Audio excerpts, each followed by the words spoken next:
Think about the worst insult anyone can throw at you. The one area of your life that always gets the same reaction the first time someone finds out about it. The one thing you always have to defend, and no matter how hard you try, they never stop laughing. Now think about what comes to your mind when I say the word cheerleading. Do you laugh? Do you roll your eyes?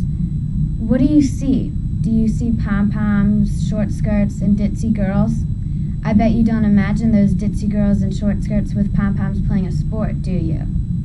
Now there are two different types of cheerleading. The cheering we do on the sidelines of games and competitive cheerleading.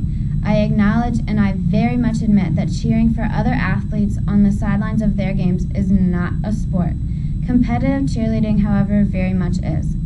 The definition of sport, according to dictionary.com, is an athletic activity requiring skill or physical prowess and often of a competitive nature, and the definition of athlete is a person trained or gifted in exercises or contests involving physical agility, stamina, or strength. Now imagine for a second a football game without a defense. The teams have no way of preventing their opposing team from succeeding.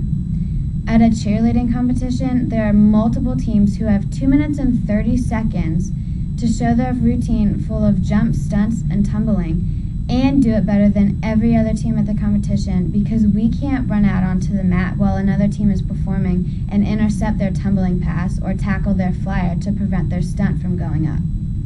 The sport is about perfection. We're judged by professionals and every move is critical.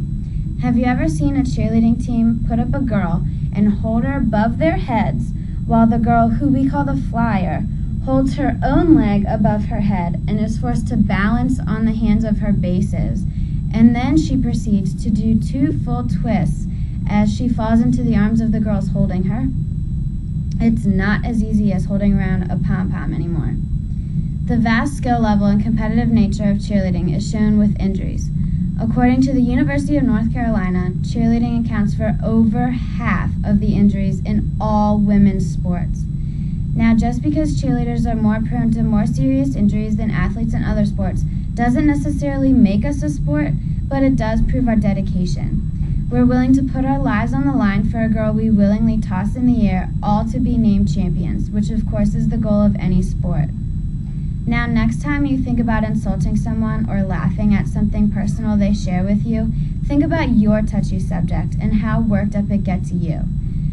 And as one dedicated cheerleading mom once said, next time someone tells you cheerleading is easy, tell them to do your routine and then get back to you.